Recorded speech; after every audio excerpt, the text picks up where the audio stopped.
I would recommend Sean Kennedy. He's quite famous on LinkedIn for his funny sketches around HR. LinkedIn is very serious. Everyone is very serious. And then here comes Sean here, try to create this content that normally you see on other platforms. I was never a serious person even when I was in the army. What is your process for turning a complex or a sensitive workplace issue into something funny and engaging? Oh yeah, I remember that when that happened to me. Oh yeah, and they find it funny. Overlap here between HR humor and dark humor. HR are like the fun police because they do set the tone and the rules for the business. You can't have a laugh with them. You can't tell them a joke. You can. You just got to know the right things to say, and you've got to have a good relationship with them. Have professionals in HR reacted differently to your content than general audience? I don't think they'll probably like some of my stuff. Like they won't react to it on LinkedIn because that could be seen by their employers or their employees and their people, and they were like, oh well, why are they laughing at that? Is that something that's gone on in our company? And it could give people the wrong idea. Hello, Sean. Thank you for joining the show today. My pleasure. Thanks for having me, mate. It's also a pleasure for me because I think you are a different person from everyone that I brought into the show so far. And for those that don't know you yet. So you are known as Sean, the TA guy, because you are a talent acquisition leader, but you turn into a LinkedIn content creator for HR-related topics and videos that you do. Is this a fair assessment of your profile so far? Yeah, absolutely. So recruited and content creator specifically to LinkedIn because I love the platform. I think it's brilliant. I think it has so much potential for people who want to get stuff across. And then on top of that, I work as, a creator for RegTech brands, but also work as a portable go-to-market function for those RegTech brands as well. So helping support them in getting the visibility and getting the right people to have eyes on their products. And I work with a number of different brands at the moment to help support them in getting their tools to different recruiters, different talent teams to help support their hiring needs. I would love to know what all that means. Because from an external perspective, if I go to your LinkedIn profile and I start scrolling on your content, what I see is this person had the courage to start approaching HR topics in a funny way, in a humorous way. So, and that's really cool because it's LinkedIn. LinkedIn is very serious. Everyone is very serious. And then here comes Sean here, try to create this content that normally you see on other platforms. But if I understood correctly, you focus on LinkedIn. We'll cover that. But I'm curious, before we understand what you're doing now, I would like to know where you come from, where this inspiration came from. So can you summarize your career path so far? So I've been in recruitment for about 12 years now. And then throughout those 12 years, I'd worked in agency, I'd worked in like RPO, embedded, and then internal talent teams. Any form of recruitment you can probably do, I've basically done. And what I found is during that time, everyone is super serious at times. And I'm not a serious person. Never have been, never will be.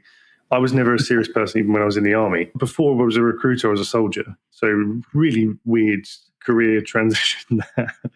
But I've never been a serious person. Obviously, I've had to be serious at times. But, in general, I'm not that kind of person. And it always drained me a little bit when I'd go on to places like LinkedIn and how everyone was a thought leader. Everyone was sharing advice no one asked for. Everyone was just trying to be this really polished version of themselves. And I was like, nah, I'm not going to do that. I'm just going to be me, and I'm going to talk about what I want to talk about in the way I want to talk about it. And now, because I've been in the industry for 12 years, I like talking about TA. I like talking about recruitment and what's going on in that world, but I like doing it in my own style, because I don't want to have to put on this corporate jargon speak for people, which blows my mind, by the way. And I want to be like an unpolished version, just me, just out there, because I think people will gravitate towards that as well. Thanks for clarifying. You've done the job, 12 years in recruitment, so you know what to speak about, what happens there, so that you can take it to the next level, which is joking with it because you've done it. When was that moment where you said, like, to yourself, I'm going to stop only doing recruitment and being that serious recruiter, but I'm going to start joking around publicly in LinkedIn? What happened in your mind? I remember the moment, actually. So it was a few years ago now. This is 4 years ago when I kind of started doing all of this. I worked for a startup, and the startup wanted someone who could be a bit more vocal on LinkedIn to help attract talent towards the company. And I was like, okay, yeah, I can do that. I can start posting more. I've always been a kind of social media person anyway, and I enjoyed that kind of element. But I was talking about the company, and I was talking like in this really like generic, like, oh, if you come and work here, you'll have 22 days holiday plus bank holidays. And it was just absolutely boring. I'm going to pull the trigger and I'm going to start talking about what I like to talk about in that sense, or the way in which I want to talk about it. Rather than talking about holidays, I would spin what I was doing on my holiday thanks to the holiday given to me by the company. So rather than talking about here's what you can have, here's how I utilize it, here's how I use it.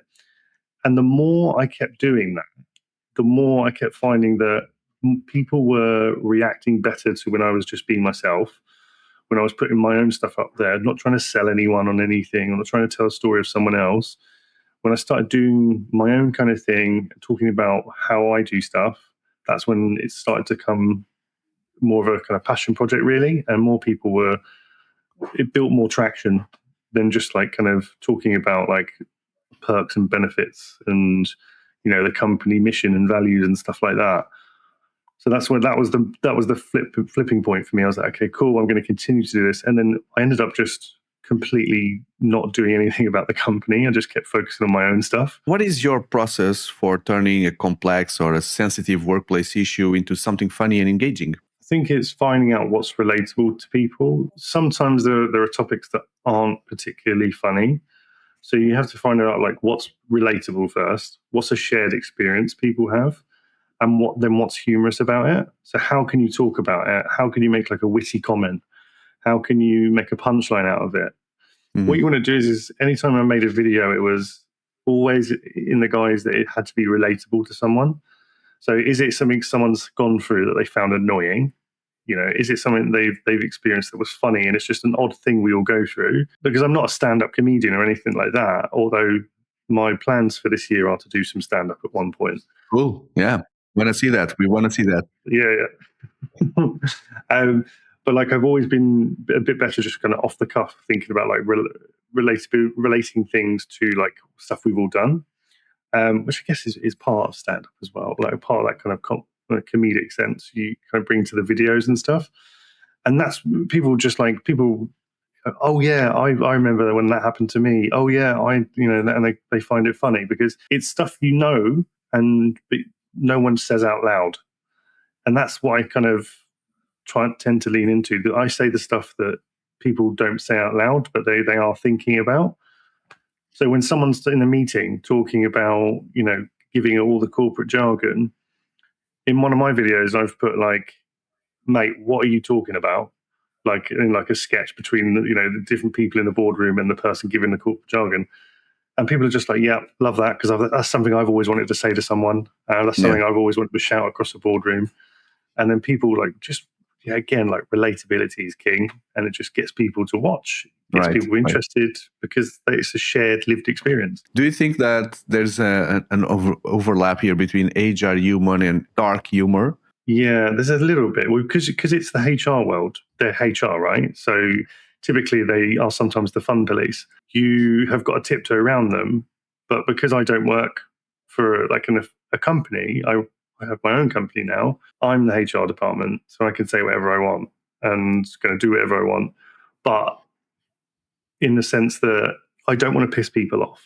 I don't want to like hurt people's feelings. Some of the stuff is like very tongue in cheek, very like, but you don't go too dark. I don't think that lands particularly well on LinkedIn because there's like guidelines and community standards and all that kind of stuff. If I want to do that, I'll go to TikTok, I'll go to Instagram and do it. Have you ever received any backlash for a video in LinkedIn specifically, and how did you handle it? You sound like there was something there that happened. I did a few videos about remote working and about how it's just not needed, how it is needed because we don't need to be in the office. So I had like these middle-aged guys from America in my comments calling me soft. They said, "Oh, you're so soft."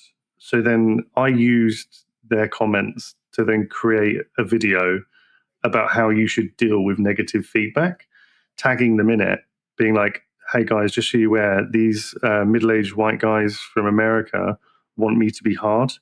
They want to get me hard." And like, It really pissed them off. It's just a really fun video that I made just to be like, this is how you deal with trolls. This is how you deal with people who give like stupid comments on posts. Mm-hmm. Surprisingly, I don't get any backlash or any bad comments. I think as people know, I'll weaponize it and I'll just turn it into something. And from LinkedIn itself, because you mentioned the community guidelines, etc., have you ever had any backlash from LinkedIn or videos removed? I've never had any videos removed. I've had comments sometimes, if I've used a swear word, which is, it's not a no-no, but it's just they'd rather you not see you swearing in comments because I'm not swearing at people, just FYI. It's more like, if I'm like, oh, that's fucking insane, dude. Like, and I would write that to comments because, again, I write how I text as well, so like, and how I talk. So sometimes that comes across in like when I message people and I comment on stuff, and I prefer being myself. But I've never really been told off. I've got like a slap on the wrist for anything too bad. I'm sure that within those limitations, you can still find your way and do your work without bad words. Yeah, like I'm not going to say smart enough, but I'm switched on enough to know how to create stuff without like effing and blinding, because not everyone's going to be a fan of that, and it will turn some people away if I'm just constantly swearing and being vulgar in my videos. It's trying to find the happy medium for everyone. Sometimes you can do it. Sometimes you can drop the old F-bomb and like use the words you want to use. Sometimes you've got to play the game. And that's just comes with like creating consistent content like across the board that should be available to everyone. Today, this conversation is very different from the previous ones, but I think the audience is the same because we are all HR lovers and we also like to laugh. Just a reminder that I've left the links for Sean's profiles and his projects on the video description. If you want to deep dive, connect and see the videos that we were talking about, feel free to do that. Is there any HR myth that you would love debunking through your content? I kind of said it myself there. Like one of the things I said is that the HR are the fun police. I don't actually believe that. And I think a lot of people do believe that HR are like the fun police because they do set the tone and the rules for the business. So they're naturally deemed to be like you can't have a drink with them. You can't have a laugh with them. You can't tell them a joke. You can. You just got to know the right things to say, and you've got to have a good relationship with them. I've worked with HR people who are absolute nut jobs, who like to party more than the biggest party animal in the company, who get smashed at company events and like just, they're renegades. But if you get along well with them, and you don't have any issues, they're not going to like start reporting you for telling a silly joke. But then again, on the flip side, I have worked in HR teams where people make a target on your back. They don't like you. They can be a problem. I've worked in HR teams before where I've like said, "Oh, hey guys," and they've pulled me aside and said, "Sean, you can't use just guys. Rather you use hey folks, hey people." And I'm like, right, okay. I understand your messaging and what you're trying to say, but I'm sure there's a video about that. There actually isn't. You just given me an idea now to do. Okay, so we know what the next video is going to be. You're trying to have a conversation, and then HR changing all your words to a proper ways. Yeah. Because you mentioned that HR is the laugh police. Have professionals in HR reacted differently to your content than general audience, positively or negatively, different? I think HR teams probably, like if you're like right in the trenches HR working for a business, I don't think they'll probably like some of my stuff. Like they won't react to it on LinkedIn because that could be seen by their employers or their employees and their people, and they were like, "Oh well, why are they laughing at that? Is that something that's gone on in our company?" And it could give people the wrong idea. I tend to find recruiters like my stuff more than like in the trenches HR folks. What you're trying to say is they connect with you directly and share feedback and not through visible comments? Yeah, like I've had people from HR like drop me a message about, "Oh my God, that's so funny." They've told me stories about like what I know they shouldn't have, but they've told me stories about what's happened at their companies with people, which is definitely a breach of some form of privacy. But they'll be like, "Oh yeah, I found that really funny. I love your content." But then you'll see they won't they won't like or comment on the actual post. Sure. Because I think they're worried about how that will come across if like one of their colleagues sees it, HR may report it. HR get reported. How long have you been doing these videos, Sean? Consistently videos for the last 2 years. 2 years ago, when you start doing this, and now, if I ask you what was your target audience and who is target audience right now, is there any change? Slight change. Like really just started out really recruiters in general or talent acquisition people. That's still a big part of my audience.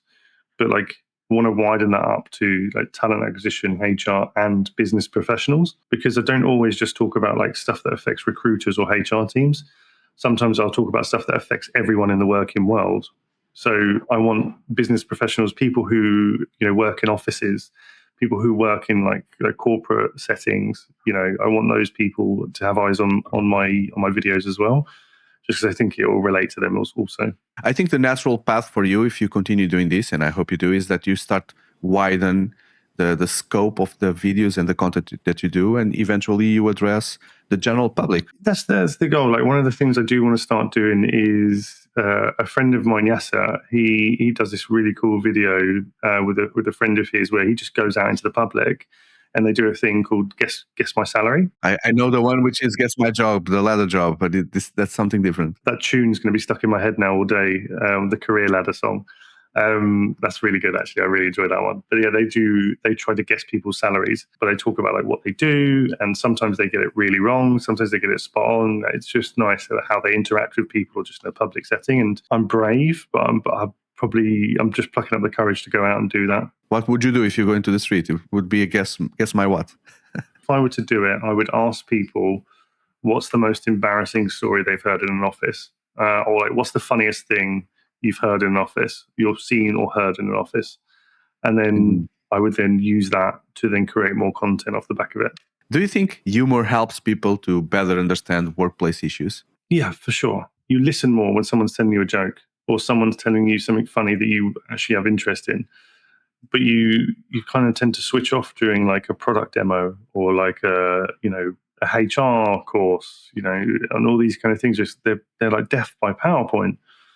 But if you can create a video that's funny, engaging, that people actually want to watch or will sit through and watch and grabs their attention, and comedy does grab people's attention. It really does. So like it's the more attention, and that's the currency of social media at the moment, is just attention grabbing.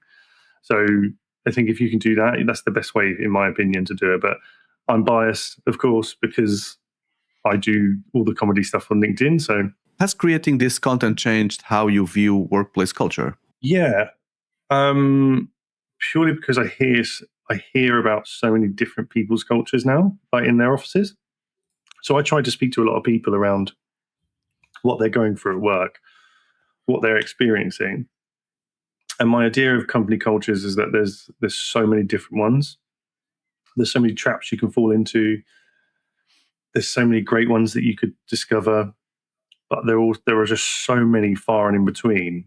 At the moment, there's no like one standardized like UK British corporate culture, because there's so many little subsections of it. Like you could get like a really toxic environment, to use that particular phrase.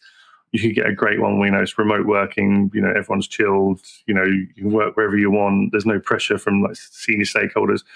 But you could have the opposite of that in some roles, where it's like people are on at you nonstop. Do you see yourself expanding beyond just the short format videos for more longer content or something else? Yeah, what I wanted, the goal for me basically is to continue to make these kind of funny videos, but then continue to make them for other people. And I want to keep doing them with bigger brands and creating ads for bigger brands as well in the corporate world. Not even just in the corporate world, like I'd want to work for like Guinness, I'd want to work for like the rugby, do the men's Six Nations, all these kind of different things, which they're on a list. I've got a list of companies that I want to work with from a personal perspective. Mm-hmm. And there's also like a list of companies that I'm continuing to work with now. I want to be in front of people, that's for sure. Like whether that's doing stand-up, whether that's doing funny videos, or whether that's doing like adverts. For me, I just want to make sure I'm in front of people, and I guess be a bit of a performer, to be honest with you. Like I've always wanted to be an actor, and I've always wanted to be in front of people.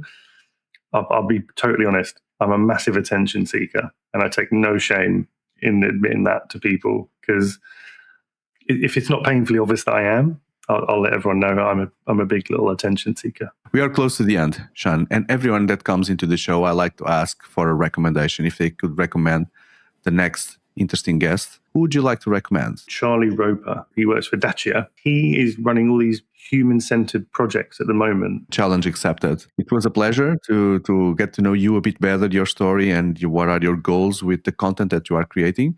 And by the way, again, a reminder that I've left the links for Sean's work in the video description. If you're interested in follow, please do click subscribe to Sean. And if you find that the content that he's creating is funny, don't forget to leave that feedback publicly if you can, or on direct message through LinkedIn. Thank you, Sean. My pleasure, Ralph. Thank you so much for having me on, mate. Yeah. Goodbye.